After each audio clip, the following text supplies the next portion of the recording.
Welcome to మనోరంజని Telugu times ముచ్చట్లు.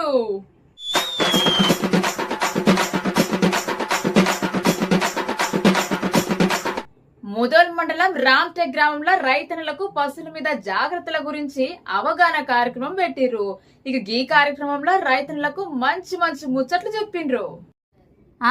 ఇక అందరికి ఎరకనే కదా, ప్రజాపాలన ప్రగతి ప్రణాళిక 99 కార్యక్రమం నడుస్తున్నది. ఈ కార్యక్రమంలో రైతులకు పశువులను ఎట్లా జాగ్రత్తగా చూసుకోవాలి, ఎట్లాంటి మందులేయాలి అన్న విషయాలు వివరించిండ్రు.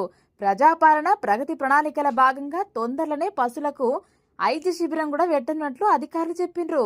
ఈ శిబిరంలా పశువులకు సంతానోత్పత్తి కోసం చికిత్సలు, మంచి జాతి దూడల ప్రదర్శన, పశువులకు ఉపయోగపడే గడ్డి రకాల గురించి కూడా రైతులకు చూపించిండ్రు.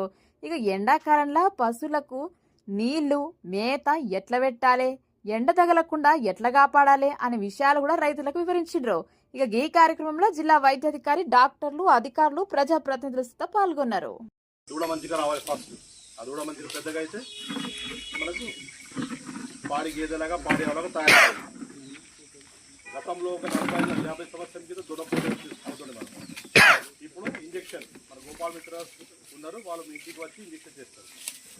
చూలిపోతుంది. చూలిపోకపోతే మళ్ళీ తిరిగి వస్తే మళ్ళీ చేయించుకుంటారు. అది ఇవాళ లేకపోతే రేపు ఒక ఫస్ట్ ఇంజక్షన్లో, కొన్ని సెకండ్ ఇంజక్షన్లో అది మొత్తం ప్రెగ్నెంట్ అవుతాయి. ప్రెగ్నెంట్ అయితే ఏమైతే